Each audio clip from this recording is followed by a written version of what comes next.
இன்றைக்கு இப்போ நாங்கள் என்னத்தை பற்றி பார்க்க போகிறோம்னு சொன்னால், அதாவது குளிரூட்டல் திரவியம். குளிரூட்டல் திரவியம். Today we are going to discuss about refrigerant.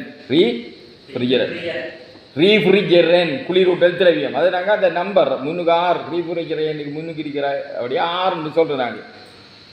நாங்கள் பல வகைப்பட்ட குளிரூட்டல் திரவியங்களை பயன்படுத்துகிறோம்.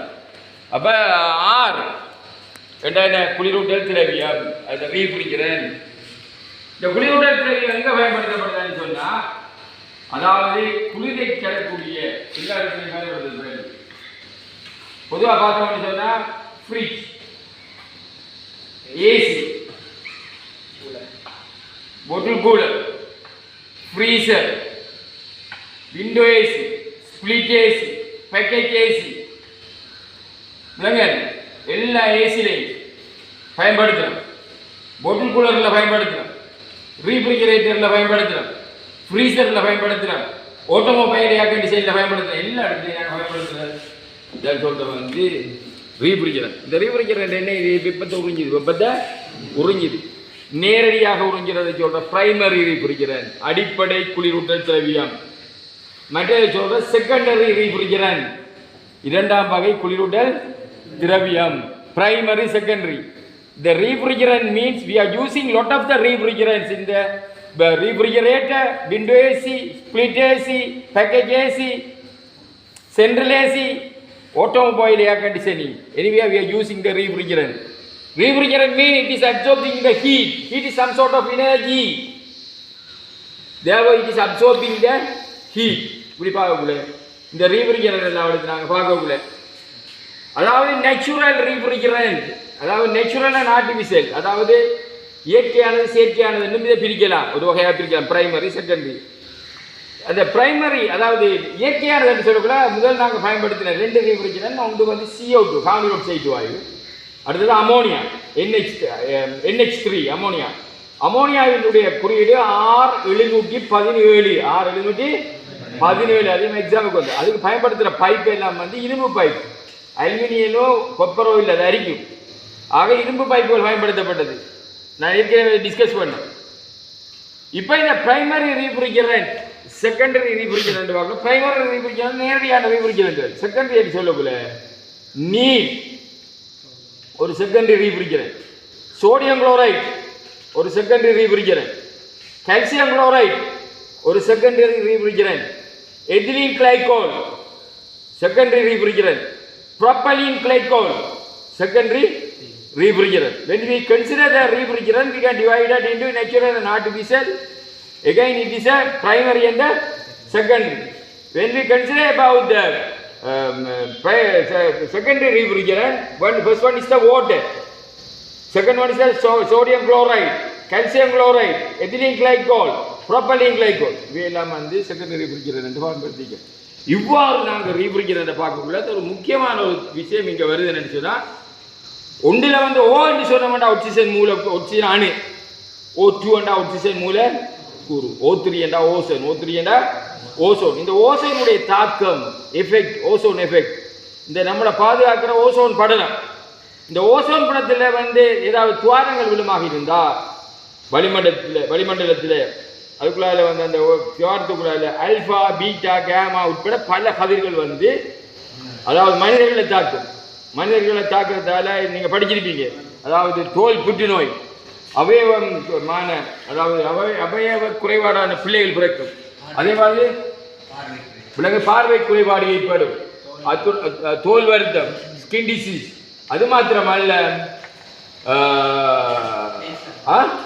வளிமண்டலம் மாசுபடும், அதோட பச்சை வீட்டு தாக்கம் வந்து பல விடயங்களுக்காக அல்பா இந்த ஓசோன் படலத்தை துவாரம் இல்லாமல் பார்க்கறதுக்காக தான் ஓசோன் நிறுவனம் ஒன்று உருவாக்கப்பட்டு உலகளாவிய ரீதியில் ஓசோன் தினமும் கூட அனுஷ்டிக்கப்படுது. அப்போ இப்போ தனி ஒரு யூனிட், ஓசோன் யூனிட். அவங்க என்னென்னு சொன்னால், நோமலாக அந்த காலத்தில் ஃப்ரிட்ஜ் எடுத்தோன்னா உடனே ஒரு வட்டி புரட்டாது போயிட்டு ரீஃப்ரிஜரண்ட் திரும்ப ரிப்பேர், திரும்ப அடிக்கிறது, சார்ஜ் பண்ணுறது. இப்போ அது இல்லை, ஏன்னா அது திறந்து விட்ட ரீஃப்ரிஜரண்ட் வளிமண்டலத்துக்கு போய் இன்றைக்கு போகாது. இன்னொரு 25 வருஷத்துக்கு பிறகு, அல்லது ஒரு 10 வருஷத்துக்கு பிறகு, ஒரு 5 வருஷத்துக்கு பிறகு தாக்கத்தை ஏற்படுத்தும் என்பதற்காக அந்த ரீஃப்ரிஜரண்ட்டை திறந்து விடாமல் பார்த்தா அவங்களுக்கு தெரியும் ரீகவரி பிளான். அதாவது என்ன வந்து ஒரு இன்டோர் யூனிட்டையும் அவுட்டோர் யூனிட்டையும் ஸ்பிளிட் ஏசியில் கொடுக்கப்பட்டிருக்கக்குள்ள அதாவது இன்டோரில் உள்ளதை அவுட்டோருக்கு கொண்டு வரும். எப்படி போடுறோம்? அதாவது டிஸ்சார்ஜ் வேல்வை பூட்டி சக்ஷன் வேல்வை திறந்து சிறிய நேரத்துக்கு விட்ட உடனே இல்லாமல் தங்க வந்துட்டு ஸ்பிளிட் ஏசி இந்த அவுட்டர் யூனிட் திரும்ப அந்த அவுட்டர் யூனிட்ல இருக்கிற ஏசர் அங்கே ஃபுல்லாக அதையும் ரிப்பேர் பண்ணணும்டா. அதாவது அது ரிப்பேர் பண்ணாமல் சும்மா சேல்ஸ் பண்ணுறா ஓகே, அதையும் ரிப்பேர் பண்ணணும்னு சொன்னால் அதை ரீகவரி பண்ணி ரீகவரி பிளான்ட்டை பயன்படுத்தி அந்த ரீகவரி பிளான்ட்டை பொருத்தி ஒரு ஃபில்டர் ஊடாக எடுத்து அதை வந்து நாங்கள் என்ன திரும்ப வந்து மணிபோல் கேக்கையும் பொருத்தி பிறகு சென்ட்ரல் இதுக்கு அதாவது சென்ட்ரல் ரவுண்டில் எடுக்கிறோம். ஆகவே இந்த ஓசோன் காரணமாகத்தான் இந்த ரீஃப்ரிஜரன்ட்கள் இவ்வளவு பாதுகாக்கப்படுது. அதாவது when we consider about this refrigerant, there is a primary refrigerant and a secondary refrigerant, natural refrigerant and artificial refrigerant. Natural refrigerant, we can tell about the carbon dioxide and the ammonia. The secondary refrigerant, for example, is the water, sodium chloride, calcium chloride, ethylene glycol and the propylene glycol. Normally there is when we consider about the O, it is an oxygen atom. When we consider about the O2, it's an oxygen molecule. Oxygen molecule. When we consider about the O3, that is ozone. That is the ozone. There is an ozone day. There is an ozone unit. There is an ozone separate unit, separate department in Sri Lanka. Not only Sri Lanka, but also all over the world. Why? To protect the ozone effect. To protect the ozone effect. Ozone effect. There is a layer, ozone layer. Okay. If we are not considering about the refrigerant, when we are doing the mechanism or any repairing work, first of all, we should have to be careful about that. We don't want to send that refrigerant to the atmosphere. Why? It will be affect with the ozone layer. Therefore, what we are doing that, if there is a split AC, first of all, we are doing in a unit, refrigerant to collect the outer unit. How it is? Normally, we have to close the discharge valve and open the suction valve, and little time we have to operate the unit. Again, the inner unit refrigerant goes to the outer unit. If we want to repair the outer unit also, what we have to do is we have to use the recovery plant again and collect those refrigerant through the cylinder. Why? This is ozone protection. அந்த வகையில் பார்க்கக்குள்ள இந்த refrigerant நாங்கள் அதிகமாக பயன்படுத்துகிற refrigerant வந்து நாங்கள் வந்து HFC ஹைட்ரோஃப்ளோரோகார்பன். ஃப்ளோரின் இருந்தால் சொல்ற ஃப்ளோரோ, குளோரின் இருந்தால் சொல்ற குளோரோ. விளங்கனி? ஆகவே ஹைட்ரோஃப்ளோரோகார்பன் இங்க பாருங்க R134 CF3 CH2F. அப்ப ஹைட்ரோ ஃப்ளோரோ கார்பன். ஓகே. இப்ப R22 எடுத்தீங்கடா CHClF2 hydro chloro fluoro carbon. Hydro chloro fluoro carbon. Hydro chloro fluoro carbon HCFC. R12 எடுத்தோம்னா CCl2F2 chloro fluoro carbon. R14 எடுத்தா இது ரெண்டு கேஸ்ல மிக்ஸ், ரெண்டு refrigerant மிக்ஸ் பண்ணப்பட்டிருக்கு. ஒன்று வந்து R32, அடுத்து R125 ரெண்டு மிக்ஸ் பண்ணப்பட்டது. R32 வந்து CH2F2, R125 வந்து CHF2 CF3 என்று வருது. இப்போ இதை நான் பார்த்தோம்னு சொன்னா இங்கே வந்து இப்போ மெதேன் பார்த்தோம்டா. மெதேன் ஒரு கார்பன் அணுவில் 4 ஹைட்ரஜன் அணுக்கள் இருக்கு. இதுதான் மெதேன். இந்த மெதேனில் CF3 இது வந்து 2 கார்பன். இது எத்தனை கார்பன்? 2 கார்பன். ஆகவே அந்த இதில் வந்து 2 கார்பன். இந்த கார்பன் வந்து இந்த கார்பன் F2F. அதாவது ஒன்றில் வந்து 2 ஃப்ளோரின், மற்றையில் வந்து 1 ஃப்ளோரின். ஆகவே 1 ஃப்ளோரின் 2 ஃப்ளோரின் போனா இதில் இன்னொன்று போடுவோம். அவர் என்ன வருவார்? ஹைட்ரஜன் வருவார் CH2. ரெண்டாவது இந்த C ஒன்று இந்த C ஒன்று 2 C F2 H2 விளங்கானி? அதாவது 2 கார்பன் 2 ஃப்ளோரின் 2 ஹைட்ரஜன். ரெண்டு ஹைட்ரஜன், அதாவது CF2 CH2 F. அப்போ இதில் ரெண்டு மூன்று மூன்று, இதில் ஒன்று ரெண்டு மூன்று விளங்கானே. மூலப்பொருட்கு சூத்திரத்தை வந்து C2H2F4 எடுக்கலாம். R134 வந்து C2H2F4. ஆகவே ஹைட்ரோ ஃப்ளோரோ கார்பன் HFC. இப்போ பார்த்தோம்னா ரெண்டு கார்பன், ஒரு கார்பன் ரெண்டு கார்பன், ரெண்டு ஹைட்ரஜன், ஒரு ஹைட்ரஜன் ரெண்டு ஹைட்ரஜன் போனால் நாலு ஃப்ளோரின்.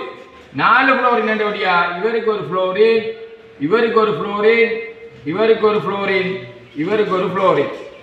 இப்போ இதை நாங்கள் எழுதுறேன்னு சொன்னால் CH2F CF3 இப்படி எழுதலாம். CH2F CF3 எல்லாம் ஒரே மொலிக்யூலா. ஆகவே ரெண்டு கார்பன் அணு, இரண்டு ஹைட்ரஜன் அணு, நாலு புளோரின் அணு. எதேன் மூலக்கூறுல ஹைட்ரஜன்ல கலட்டி போட்டு அங்க வந்து புளோரினை போட்டுருக்கு. புளோரினை போட்டு ஹைட்ரஜன் பாருது. அப்ப நீ பருவளவு ஏற்கும் அல்லது விளக்கும் அல்லது பங்கீடு செய்யும் இலத்திரங்களின் எண்ணிக்கை அப்ப காவலுக்கு 4 வரும். அவை இதில் சூடு இப்படி வரும். R22 எடுத்தமாண்டா, R22 எடுக்கக்குள்ள அது வந்து hydro chloro fluoro carbon C, அதுலேயும் ரெண்டு சி, ஒரு சி, ஒரு ஹைட்ரஜன் CH, Cl, ஒரு குளோரின் F2, இதில் ஒரு F, இதில் ஒரு F2, அதாவது CHClF2. R22 ரெஃப்ரிஜரண்ட் எங்க அடிக்கிறோம் நாங்கள்? ஃப்ரிட்ஜுக்கு அடிக்க முதல் அதிகமாக ஃப்ரிட்ஜுக்கு தான் பயன்படுது.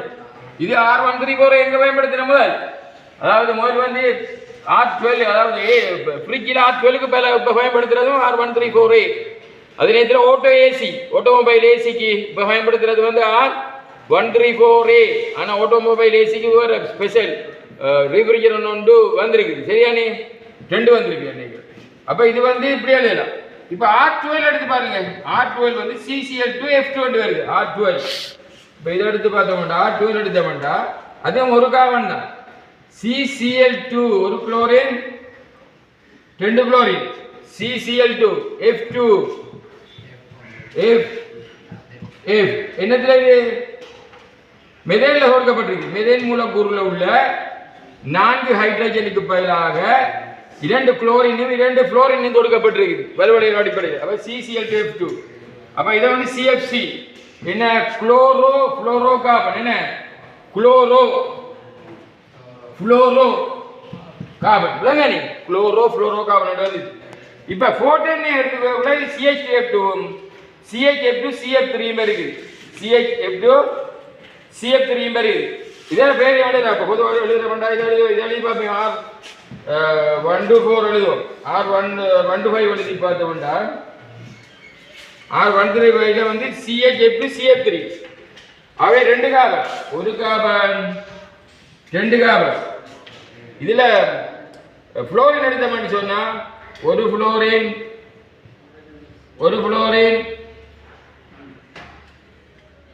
ரெண்டு ஃப்ளோரின், இன்னொரு அங்கால வந்து 3 ஃப்ளோரின், ஒரு ஃப்ளோரின் ரெண்டு ஃப்ளோரின் 3 ஃப்ளோரின், ஒரு ஹைட்ரஜன், ஒரு ஹைட்ரஜன். என்னக்குள்ள இங்க இருந்து பேரிட்ட முதலாவது காவல் சரியான பாருங்க. அதாவது CH ரைட், C ரெண்டு C இருக்கணும் 1 2.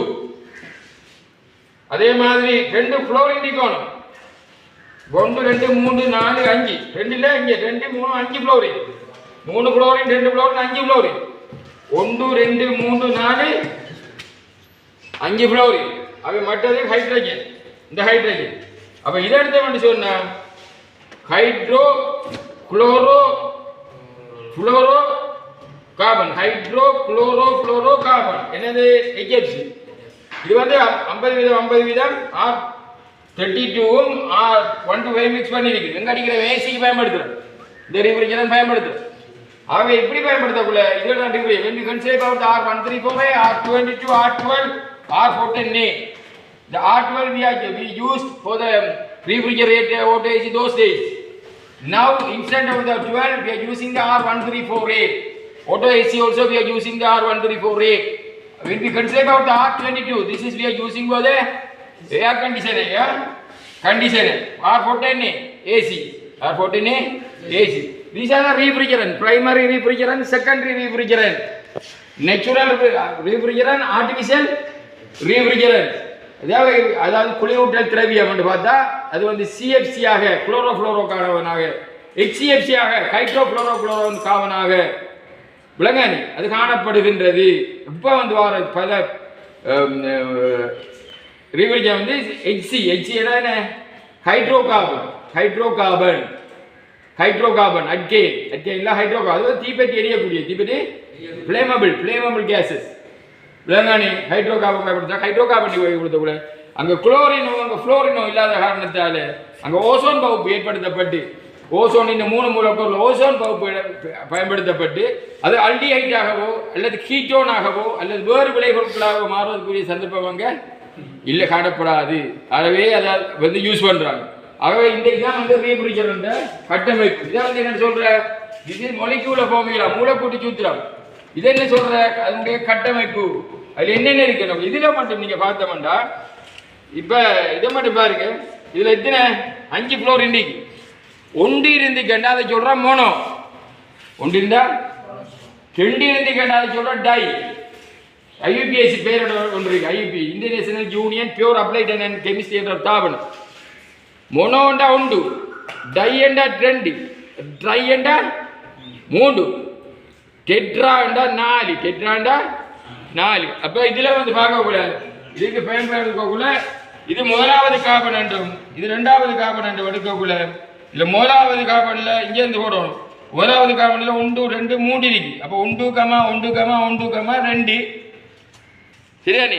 அப்போ இங்கே வந்து 3, 4 இருக்குது. அப்போ என்ன சொன்னால் இப்போ வந்து அதை 1 இருந்துக்கண்டா மோனோ என்றும் 2 இருந்துக்கன்னு சொன்னால் டை என்றால் 3 இருந்துக்கண்டா ட்ரை என்றும் 4 இருந்துக்கண்டா என்ன டெட்ரா 4 இருந்துக்கண்டா டெட்ரா. அது எங்கே பொருத்தப்பட்டிருக்கும் எதேனில் பொருத்தப்பட்டிருந்தா டெட்ரா எதேன் என்று முடியும் ஐபிஎஸ்சியில். அது வந்து உங்களுக்கு அது வந்து உங்களை பொறுத்த பட்டத்தில் அவடத்தை தேவையில்லை விளங்கானே.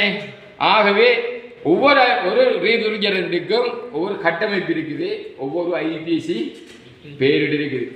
ஆகவே இந்த refrigerant we can divide it into the primary and the secondary, natural and artificial. There are refrigerant, there is a molecular formula and the structural formula. விலங்கனை ஆகவே இந்த refrigerant நாங்கள் வளிமண்டலத்துக்கு போய் ஒரு பாதிப்பு ஏற்படாத வகையில் பாதுகாக்கிறது தான். அது நாங்கள் ஓசோனை வரக்கூடாமல் ஓசோன் படலத்தை துவாரம் ஏற்படாமல் நாங்கள் பாதுகாக்கிறோம்.